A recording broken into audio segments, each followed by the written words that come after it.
Hey, thanks for being here. Appreciate you spending some time with us. Story at AZ Central. Here's how much income Arizonans need to afford rent and what leaders are doing about it. That's the part of it that worries me just a little bit. Let me explain. To afford a two-bedroom apartment in Arizona, a renter needs to make about $30 an hour. Too many don't. The hourly wage adds up to an annual salary of $62,000. People that are making minimum wage, $13.85, have to work at least 80 hours a week to earn that much money. Most Metro Phoenix retail, restaurant workers, teachers, construction workers, and firefighters can't afford a two-bedroom, according to analysis from the Scottsdale-based economic and real estate consulting firm Elliott D. Pollock and Company. So Arizona climbed from the state with the 18th highest housing wage needed to rent the two-bedroom in 22 to number 12 this year. The coalition defines its housing wage as the estimate of the hourly wage a full-time worker must earn to afford a modest rental home. So we all understand the housing crisis as it is in Arizona. It's a supply and demand issue. The problem is, and you're going to see this, and I'm not saying it just because it's a political ideology. I'm saying this when you look at other cities. Rent control, and we watch governments get involved, and it doesn't alleviate the problem. You know how expensive it is to live in New York, and yet they have rent control in apartment complexes and in places in New York City. The issue is a quality of life issue. It's an income versus outgo, for lack of a better word. How much do you make? What do you have in bills? Now, we understand, and I think it's going to be a drag on the economy for a long time to come. When people spend so much of their wage on the basics, discretionary income that drives the economy in other ways goes way down. When you've got people paying more money for gas, I've got that list in here, gas prices continue to go up. That's what's so interesting about this. When we hear about gas prices going up, we don't see a lot of stories about what the government needs to do to fix that problem.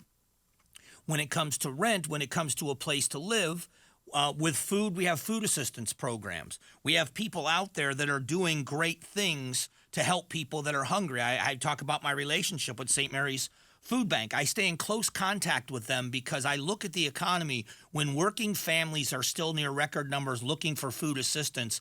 That's, to me, is a big indicator of where the economy really is. Arizona, we've seen wages go up. We are not building houses fast enough. If the supply and demand issue were different, if there were a lot more houses available than people wanting housing, we would see a difference in price. It wouldn't matter how much money you made. I'm concerned when you hear about government entities trying to fix the problem. The best thing that a government entity can do is to get out of the way. And what I mean by that is zoning restrictions, this NIMBYism thing that we see all the time, and it happens in every city. Somebody said we need to have more affordable housing. Somebody comes in and says we're going to build an apartment complex. We're going to do this. People say, not here. I don't want it in my neighborhood. Yes, we need it, but not here. And I wonder what happens. I wonder what happens in the long term when you watch these things continue to grow the way they are, when the governments get involved. Does it actually fix anything?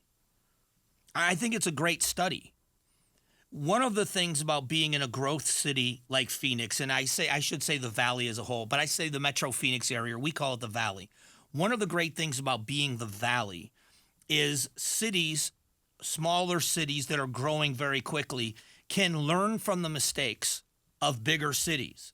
Phoenix, being a fairly new major city, can learn from the other established major cities and the mistakes they've made. New York City's been bankrupt at one time. Detroit has been bankrupt at one time. What was it that the cities did when they were flourishing that crashed those cities when things weren't going so well? That's part of the issue. How many of you in your life have lived outside of your means or within your means when things are going very, very well? You get a raise, you buy a newer car. I mean, I'm guilty as anybody else of this. You know, you spend what you make. The wise person sets money aside and lives within their means. And when something makes them step backwards, they have got a ton of money set aside and they have the ability to ride out a bad time while they're trying to figure out what to do next. Where are we going to be? Because if we look at what other cities have done, I've got this thing about homelessness that we're going to talk more about coming up after 9 o'clock. But look at places, and this isn't as to be insulting, but you look at places like Los Angeles, look at places like San Francisco, look at other major cities and the problems they face with homelessness because they don't address it the right way. The billions of dollars that California is spending on the homeless problem in that state, and it's not putting a dent. As a matter of fact, even with all the money they put into it, it's getting worse. What can we learn from those issues? And the same thing goes for housing.